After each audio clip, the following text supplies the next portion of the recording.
We're starting the show off here with Cam Newton injury update and what's the latest going on around the New England Patriots starting quarterback. Well, Cam, if you guys remember, he banged up his hand on a helmet about 10 days ago. There were some reports out there that he actually might not be ready for mandatory minicamp, that he might actually be banged up a little bit more than what people expect. Luckily, everyone just relaxed here a little bit. Bill Belichick came out and said that he expects to see him out there practicing, and then on Monday, Cam Newton was actually out there throwing the football around a little bit. So I've never hit my hand on anything. I've never hit it on a helmet especially. But if you guys remember last season, Drew Brees injured his thumb, hitting his hand on releasing a football, and he missed a significant amount of time. So it is good to see that Cam Newton looks like he's going to be okay. And you're hoping that thumb is A-okay, and thumbs up, if you will, because last season, man, passing the football, Cam really struggled. 8 touchdowns, 10 interceptions, and 4 of those touchdowns came in like the first 4 games.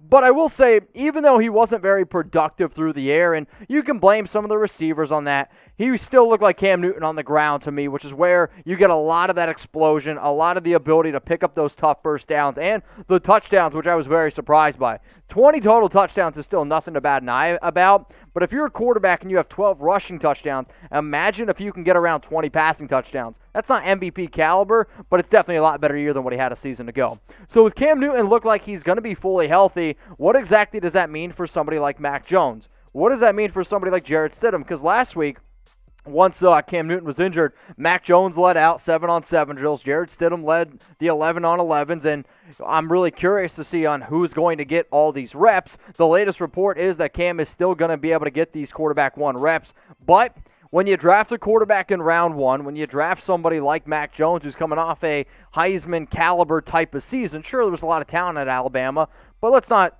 forget how great of a year that this kid actually did have and won a national championship. So who do y'all think starts week 1? I want you to type N for Cam Newton, or I want you to type J for Mac Jones. I'm probably going to go ahead with Cam here.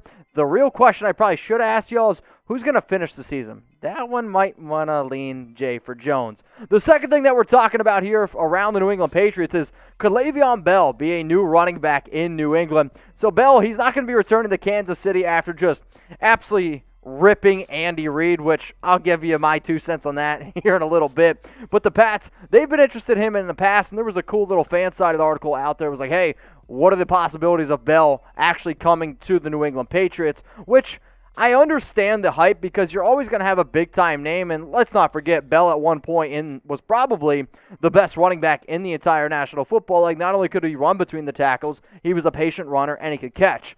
All the great Patriot offenses had at least one running back that could catch the football, and you have Damian Harris out of Alabama, who is going to be entering his 3rd year now. You have Sony Michel, another good running back, a little bit injured. Damian Harris, a little bit injured. And yes, you have your pass-catching back in James White, but can you really rely on him to be able to run between the tackles? That's where this Le'Veon Bell rumor is at least a little bit interesting to me. So this is what I'm going to hit y'all with here. Should New England go out and sign the free agent running back Le'Veon Bell? I want you to type S for sign, or I want you to go down in the comments section and type P for pass. I am saying this not only to the Patriots, but I'm saying this to every NFL team. I'm staying away from Le'Veon Bell. There's just no reason to go out and get this guy at this point. Not only is he washed up, he is just an absolute headache. Like, there was a time where, again, he was great with the Steelers. Then he went to the Jets and kind of got a free pass because he was like, all right, maybe it's the Jets, maybe it's Adam Gase. Well, now you just not only you ticked off a whole bunch of Steeler fans from sitting out, not only have you ticked off the New York Jets, now you're ticking off Kansas City and Andy Reid saying that you would rather retire than play for him. I think it's a you problem, Le'Veon. I don't think it's an Andy Reid problem. So this is what he did in 9 games last season for the Chiefs. And I remember all the stories out there like, oh, are the Chiefs unbeatable now with Le'Veon Bell?